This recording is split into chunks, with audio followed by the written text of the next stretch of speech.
বাংলাদেশের প্রচলিত সবচেয়ে জনপ্রিয় ও স্বস্তিদায়ক মিথ্যার নাম হলো মুক্তিযুদ্ধের চেতনা। আপনার দেশ স্বাধীন হয়েছে বুঝলাম, আপনার পতাকা আছে সেটাও বুঝলাম, কিন্তু আপনি নিজে তো স্বাধীন না।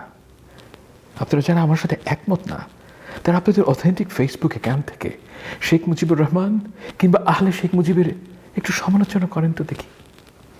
যদি আপনি সরকারি চাকরি করেন, আপনি পাবলিকলি একটু লেখেন তো জিয়াউর রহমানকে আমি ভালোবাসি শেখ মুজিবের চাইতেও বেশি, দেখি আপনি কীরকম স্বাধীন। এখন আপনি বলতে পারেন যে আমি তো ভাই পলিটিক্যাল না।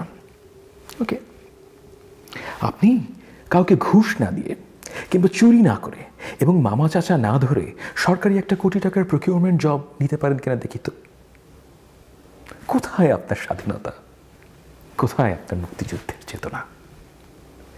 নাগরিক হিসেবে আপনার ন্যূনতম স্বাধীনতা নাই, আপনি ভোটই দিতে পারেন না, অথচ আপনার দেশ স্বাধীন, এই নিয়ে আপনি গর্বিত। আমার কাছে না পুরো ব্যাপারটা সাররিয়াল মনে হয়, হুডিনির জাদু মনে হয়।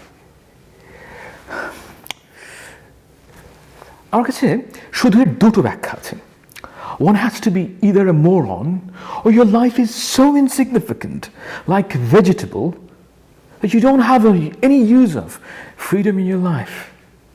এই জিনিসটা আমি সত্যিই বুঝে পাই না। মুক্তিযুদ্ধের চেতনা দিয়ে কি হয় আপনার জীবনে? দুটো প্রশ্ন করি। একদম প্রথম প্রশ্ন হলো স্বাধীনতাটা কার দরকার, এবং দ্বিতীয় প্রশ্ন হলো স্বাধীনতা দিয়ে করবেনটা কি? দেখেন, স্বাধীনতার একটা প্রয়োজন সবার আছে, পশু পাখিরও আছে। রুটিনিস্টের কথা চিন্তা করে দেখেন, সে অ্যারোবিক এবং অ্যানারোবিক রেসপিরেশন দুটোই জ্বালিয়ে যেতে পারে। মানে অক্সিজেন থাকলে সে বাঁচতে পারে, আবার কার্বন ডাইঅক্সাইড থাকলেও সে বাঁচতে পারে। অর্থাৎ এসেনশিয়ালি সে দুটো মেটাবলিক পাথওয়েতে যাওয়ার ক্ষমতা রাখে, ঠিক আছে? কিন্তু তাকে স্বাধীনতা দিলে সে কোনোদিনও অ্যানারোবিক রেসপিরেশন মানে ওই দারু বানানোর রাস্তায় উঠবে না। এর কারণ হলো ওই রাস্তায় গেলে সে বানাবে মাত্র দুটো এটিপি, কিন্তু অ্যারোবিক রেসপিরেশনের রাস্তায় গেলে সে বানাবে 36টা এটিপি। ঠিক? সব মানুষেরই একটা বেসিক স্বাধীনতার প্রয়োজন আছে।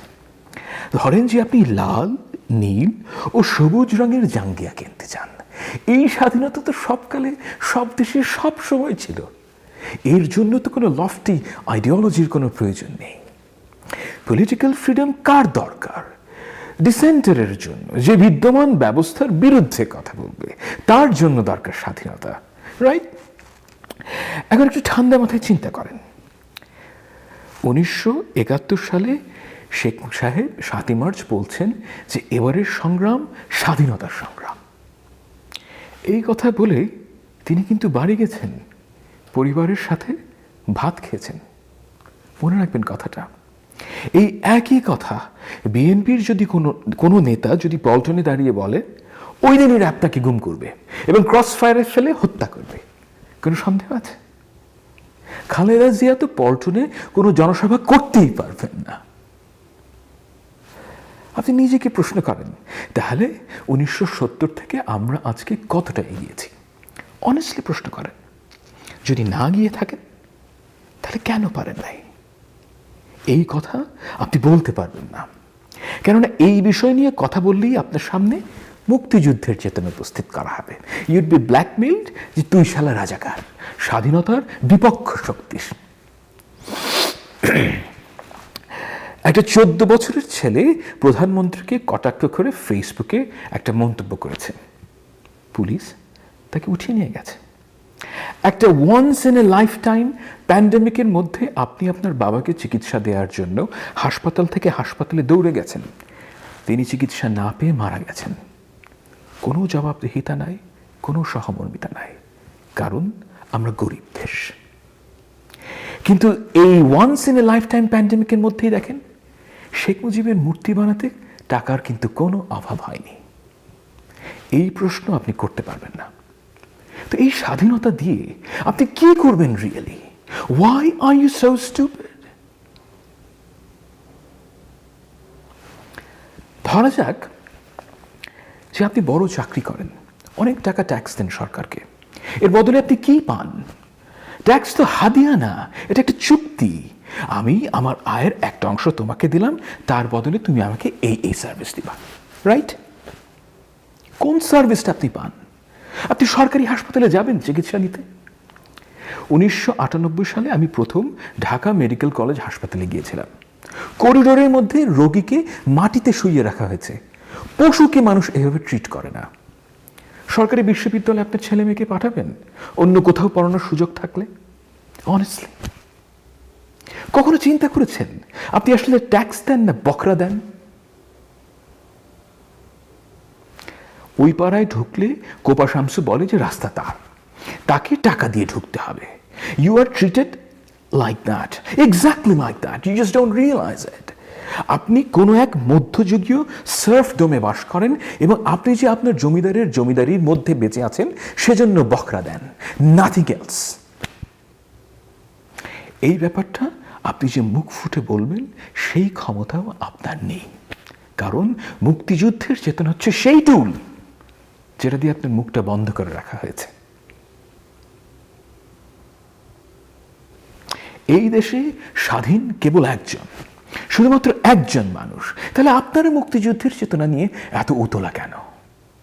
আপনার তো লুঙ্গিই নাই, তাই পরে আপনি কি করবেন? দেখেন, মুক্তিযুদ্ধ করেছে আমাদের বাবাদের প্রজন্ম। Good on them. I'm concerned about what's in it for me. বড় বড় পণ্ডিতি আলাপে আমি ভাই কম বুঝি। আমি দেখি স্বাধীনতা দিয়ে আমার কি লাভ হলো। আমি তো এখানে আমার জন্য কিছুই দেখি না। যাকেই এই কথাটা বলি তাদের প্রায় সবাই একই উত্তর দেন। দেশ স্বাধীন না হলে তুমি কি বিদেশ যাইতে পারতা? চাকরি পাইতা? কেন পেতাম না? অবশ্যই পেতাম। এটা কি ধরনের গাধা টাইপ প্রশ্ন? আমার মগজ তো ভাই কোনো পতাকা দিয়ে গিট্টু লাগানো হয় নাই। But the real question lies somewhere else. বাঙালির চিন্তাটা দেখেন, সে মনে করে যে স্বাধীনতার প্রয়োজন তার চাকরি আর তার ব্যবসার জন্য। এই চিন্তা 1971 সালে যেমন পারভেসিভ ছিল, এখনো ঠিক তাই আছে। শিক্ষিত বাঙালি চাকরি পেতে চায়, উপার্জন করতে চায়, সে প্রচুর ভাত খেতে চায়, কিন্তু সে কোনো ফেয়ার কম্পিটিশন ফেস করতে চায় না।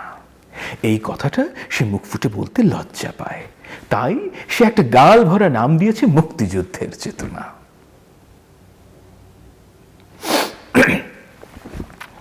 পুলিশ, মিলিটারি এবং বিউরোক্রেসি যারা রাতের বেলায় 300টা করে ভোট দিয়েছিল লাস্ট ইলেকশনে, তারা কি জানতো না যে কাজটা খারাপ? এরা তো শিক্ষিত মানুষ, বড় লোক। এত বড় অন্যায় তারা কিভাবে করলো? উত্তর খুবই সোজা, চাকরি বাঁচানোর জন্য। লাইফস্টাইল হচ্ছে তাদের আল্লাহ, এবং এই লাইফস্টাইল বাঁচানোর জন্য এই শহুরের শিক্ষিত বাঙালি পৃথিবীর এমন কোনো খারাপ কাজ নাই যেটা করবে না, কিন্তু মুখে বলবে সে মুক্তিযুদ্ধের চেতনা করছে। গত 10 বছরে যেসব বোনাফাইড চোর ধরা পড়েছে, মানে যারা 1000 কোটি টাকার উপরে চুরি করেছে, এদের মধ্যে একজন দেখাতে পারবেন যে মুক্তিযুদ্ধের চেতনা করে না? একজন দেখাতে পারবেন? এই দেশের প্রতিটা বড় চোরের জামিন হলো মুক্তিযুদ্ধের চেতনা। প্রত্যেকটা জাতির একটা স্পিরিচুয়াল ম্যানিফেস্টেশন থাকে। এই জাতির শিক্ষিত মানুষদের স্পিরিচুয়ালিটি ধ্বংস করা হয়েছে মুক্তিযুদ্ধের চেতনার মাধ্যমে। তার মোরাল কম্পাস ধ্বংস করা হয়েছে মুক্তিযুদ্ধের চেতনা দিয়ে। শহুরের শিক্ষিত শ্রেণী এই দেশের আরেকটা শ্রেণীকে ঘৃণা করতে শিখেছে মুক্তিযুদ্ধের চেতনার মাধ্যমে। রজার স্ক্রুটন খুব নামকরা একজন ফিলসফার, গত বছরই মারা গেছেন।